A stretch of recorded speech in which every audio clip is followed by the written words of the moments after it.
أينما كنا أينما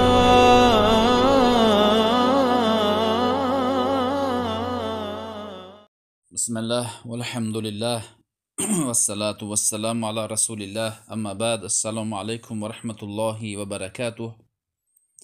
حدیث از معاویه القشیری روایت شده است. شماره حدیث در کتاب سنن ابو داود 2142 می باشد و در کتاب سنن ابن ماجه 1850 می باشد.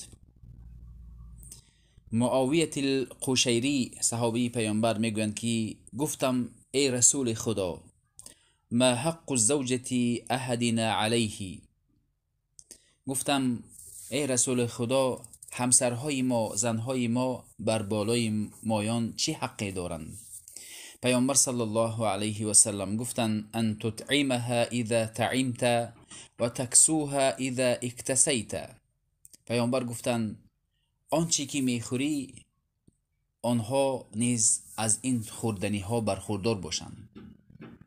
بعضی مردها چیزهای خوردنی را خاص برای خود میکنند، یعنی چیزهای با مزه را خاص برای خود میکنند و برای زنهایشان نمیدهند. این یکی از معامله بدی مردها میباشد.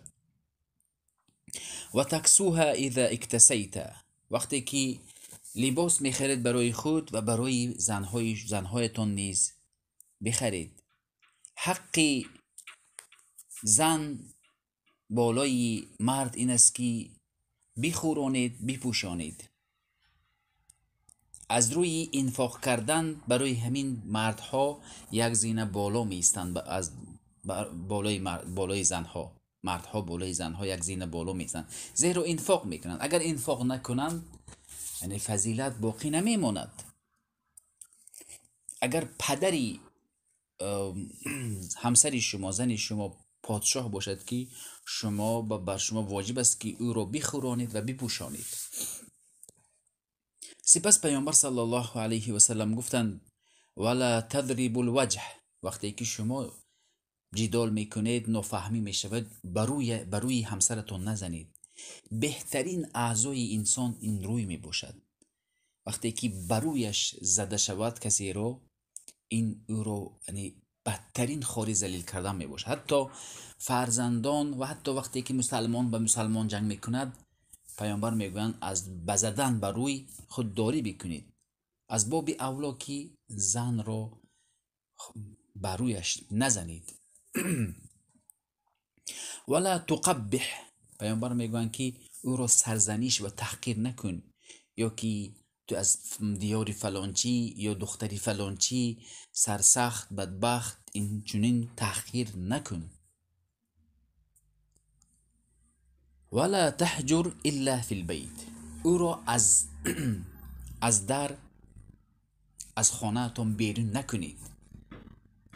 فقط وقتی که جدال کردید، نافهمایی شد، او در خانه بنشیند، بیرون نبرد. وقتی که زن بیرون برآمد، سر و اسرار خانه بیرون میبراید و بالاخره باز وقتی که اتحاد میشوید، جمع میشوید، یعنی جمع شوی شما میشود، اما فاشیدن سیر دیگر برگردانده گرفته نمیشود.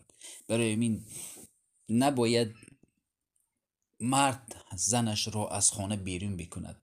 حضرت علی رضی الله عنه را میبینیم که وقتی که با فاطمه رضی الله عنها جدال کردن، نافهمی شد، از خانه بیرون برآمده رفتند.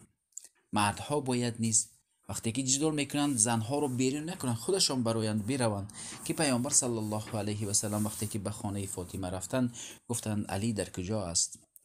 علی وقتی که با غضب از بیرون رفته بود، از مسجد یافتند. پیامبر گفتند قم یا ابا تراب، بیا برخیز ای. کنیه گذاشتند که ابو تراب. گفتند که حضرت علی از روی غضب بیرون رفته بودند که بر روی خواب در مسجد خواب کرده بودند. برای همین نباید زن را بزنید و از خانه بیرون بکنید. این از مروءت جوانمردی نیست. این بود شرح مختصری این حدیث. السلام علیکم و رحمت الله و برکاته.